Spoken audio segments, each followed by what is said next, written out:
రాజకీయాలు వదిలి పొలిటికల్ విశ్లేషకుడిగా మారారు మాజీ ఎంపీ ఉండవల్లి అరుణ్ కుమార్. తనకు ఎటువంటి రాగద్వేషాలు లేవని, ఉన్నది ఉన్నట్టు మాట్లాడతానని చెబుతుంటారు ఉండవల్లి. అయితే ఆయన మాటల్లో ఎక్కడో వైఎస్ రాజశేఖర రెడ్డి ఫ్లేవర్ కనిపిస్తుంది. ఆ కుటుంబం పట్ల ఫీవర్ కనిపిస్తుంది.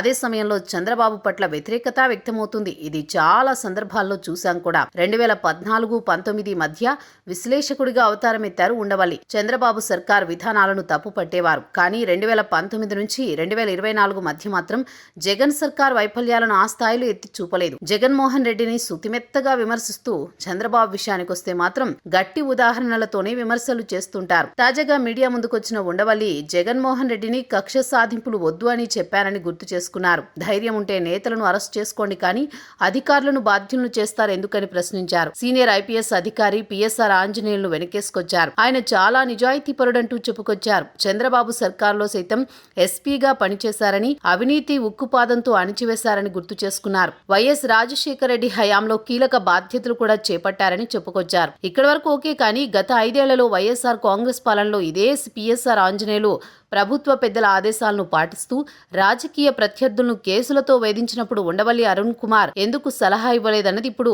ఆయన లాంటి మేధావులకు తలెత్తుతున్న ప్రశ్న. ప్రతిపక్ష నేతగా చంద్రబాబు ఉన్నప్పుడు రాళ్లదాడి జరిగింది. అప్పుడు బాధ్యతాయుతమైన అధికారి స్థానంలో ఉన్న పిఎస్ఆర్ ఆంజనేయులు తిరిగి చంద్రబాబుపై కేసులు పెట్టారు.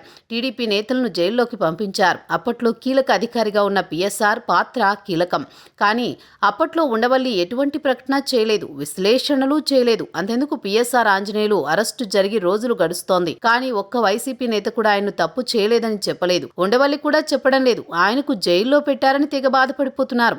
ఇప్పుడు కూడా ఉండవల్లిలో వైసీపీ ఫేవర్ కనిపిస్తోంది. 2014లో అధికారంలోకి వచ్చింది టీడీపీ. అప్పటి మద్యం పాలసీని అదే పనిగా ప్రశ్నించేవారు ఉండవల్లి. ప్రెస్ మీట్లో మద్యం బాటిల్పై ఎంతొస్తుందో చెప్పేవారు. ప్రభుత్వానికి ఎంత ఆదాయం వస్తుందో కూడా విశ్లేషించేవారు. కానీ గత 5 ఏళ్ల వైసీపీ పాలనలో ప్రభుత్వం మద్యం దుకాణాల పేరిట ఏ స్థాయిలో దోపిడీ జరిగిందో తెలియంది కాదు. కానీ ఉండవల్లి ఒక్కరోజు కూడా దాని గురించి ప్రస్తావించలేదు. టీడీపీ సర్కారుపై చేసిన మాటల దాడి చేయలేదు. అందుకే ఉండవల్లి అరుణ్ కుమార్ను వైసీపీ పార్టీ తనవాడిగా చూసుకుంటోంది. మిగతా వారు మాత్రం ఆయన్ను విశ్లేషకుడు కంటే వైసీపీ కాంగ్రెస్ పార్టీకి ఫేవర్ చేసే పెద్ద మనిషిగా చూస్తున్నారు.